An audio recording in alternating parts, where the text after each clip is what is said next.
러시아에서 홀로 서울을 여행 온 한 여성은 한국에서의 경험 하나하나에 깊은 감동과 놀라움을 느꼈습니다. 그녀는 공항에서 수화물을 위탁할 때 아예 캐리어를 잠그지 않았는데 그 이유는 단순하고 확고했습니다. 한국이 극도로 안전한 나라라는 사실을 이미 알고 있었기 때문입니다. 캐리어 안에는 귀중품은 전혀 없고 일상적인 옷과 생활소품만 담겨 있었으며 아무리 생각해도 양말 같은 사소한 물건을 훔쳐갈 사람은 없을 것이라고 확신했습니다. 그녀는 이렇게 말했습니다. 여기 사람들은 서로를 믿어요. 이 믿음은 단순한 기대가 아니라 서울의 거리를 걸으며 직접 체감한 현실이었고 그녀의 여행 내내 이어진 따뜻한 경험의 시작이었습니다. 공항에서 나온 직후 그녀는 다시 한번 놀람을 감출 수 없었습니다. 출구마다 서울 각 지역으로 향하는 버스가 구역별로 체계적으로 나뉘어 있어 길을 잃을 걱정 없이 바로 목적지로 이동할 수 있었습니다. 우리에게는 너무나 당연한 인천공항의 구조이지만 낯선 도시에 처음 온 그녀에게는 효율적이고 편리한 시스템으로 강렬한 인상을 남겼습니다. 잠그지 않은 캐리어를 맡겨도 전혀 불안하지 않은 나라, 그것이 바로 그녀가 처음 느낀 한국의 모습이었습니다.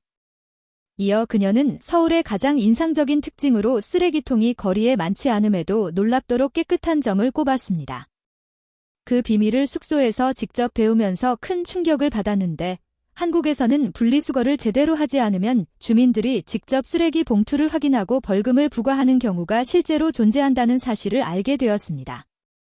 우리가 어릴 때부터 당연하게 실천해온 분리수거 문화가 그녀에게는 사회 전체의 질서의식과 책임감으로 다가왔습니다.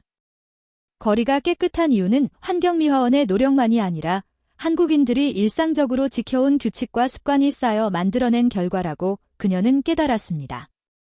밤 12시가 훌쩍 넘은 시간에도 홀로 서울 거리를 걷는 그녀는 깊은 안정감을 느꼈습니다. 이렇게 안전하게 느껴지는 도시는 처음이에요 라고 말하며 우리가 매일 밤 아무 생각 없이 걸어다니는 거리가 낯선 여성에게는 처음 경험하는 안도감이자 신비로운 안전함으로 다가왔습니다. 일상 식탁 위의 금속 젓가락에서도 그녀는 의외의 역사와 지혜를 발견했습니다. 조선시대 임금을 도구로부터 지키기 위해 금속 젓가락을 사용했던 지혜가 수백 년이 지난 지금까지 우리 식탁에 이어져 내려온다는 이야기를 듣고 아주 작은 물건 하나에도 깊은 역사적 의미와 생활 지혜가 담겨 있다는 점에 깊이 감탄했습니다. 창덕궁을 방문했을 때 그녀는 600년이라는 긴 시간을 생생하게 체감했습니다. 조선 왕조 때 세워진 이 궁궐은 한국에 남은 궁궐 중에서도 원형이 가장 잘 보존된 곳이며 왕실 가족이 20세기까지 실제로 거주했던 공간입니다. 특히 왕과 극히 가까운 사람만 출입할 수 있었던 비밀의 정원, 후원에서 그녀는 깊은 감동을 느꼈습니다. 왕도 이곳에서 책을 읽고 글을 쓰며 국정의 무게를 잠시 내려놓고 쉬었다는 이야기를 듣고 600년이 지난 지금 같은 자리에 서서 같은 공기를 마시는 것만으로도 역사가 살아있는 듯한 느낌을 받았다고 회상했습니다. 카페에서 커피를 주문할 때 그녀는 또 한 번 생활 속 배려에 감동했습니다. 직원이 먼저 여기서 드시겠어요? 가져가실 건가요? 를 물어보고 매장에서 마실 때는 진짜 유리컵에 커피를 내주고 포장할 때만 일회용 컵을 사용하는 모습에 왜 다른 나라는 이런 방식을 사용하지 않을까 하고 감탄했습니다. 플라스틱 쓰레기를 줄이면서도 손님의 편의를 함께 생각하는 합리적인 방식이 그녀에게는 생활 속 지혜로 다가왔습니다. 식당의 자리에 앉자 김치를 비롯한 여러 반찬이 무료로 차려졌습니다. 국물과 밥, 다양한 반찬까지 모두 포함되어도 가격은 매우 합리적이었고 그녀는 이것이 한국 사회가 가진 너그러움이라고 느꼈습니다. 우리에게는 늘 당연하게 받는 반찬 한 그릇이 낯선 여행자에게는 나눔과 배려의 상징으로 다가온 것입니다. 서울 지하철의 독특한 규칙도 그녀의 눈에 뚜렷하게 들어왔습니다. 지하철 안에서는 음료 뚜껑도 열 수 없고 음식을 전혀 먹을 수 없다는 규칙이 처음에는 다소 불편해 보였지만 덕분에 지하철이 냄새도 없고 청결하게 유지된다는 사실을 알고 나서는 규칙의 깊은 의미를 이해하게 되었습니다. 분리수거 문화와 마찬가지로 작은 규칙을 서로 지키는 습관이 도시 전체를 깨끗하고 쾌적하게 만든다는 점을 깨달았습니다. 거리를 걷던 그녀는 한 할아버지와 즐겁고 따뜻한 만남을 가졌습니다.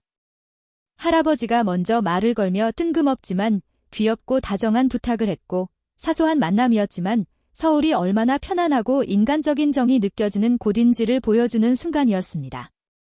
추운 서울의 겨울, 야외 식당 앞 벤치에 앉았을 때 그녀는 깜짝 놀랐습니다. 야외인데도 벤치 밑에서 열이 올라오며 따뜻했습니다.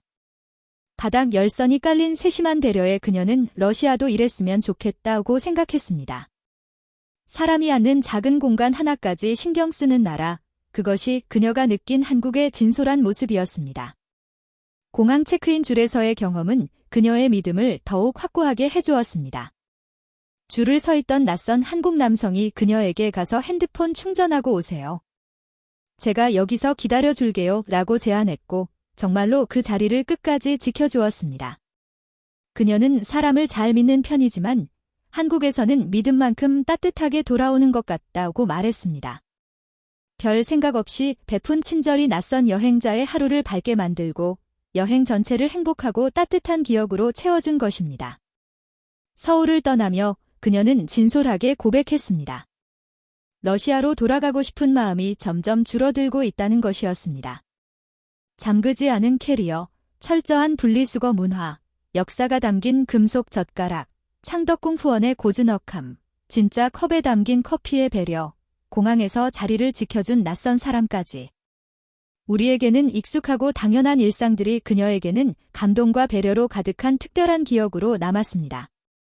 그녀는 단순한 관광지를 넘어 서울 사람들의 따뜻한 인심과 일상 속 질서의식, 서로를 믿고 배려하는 문화를 직접 체험하며 한국의 깊은 애정을 느꼈습니다. 짧은 여행이었지만 그녀에게 서울은 언젠가 꼭 다시 돌아오고 싶어지는 안전하고 따뜻한 나라로 영원히 기억될 것입니다.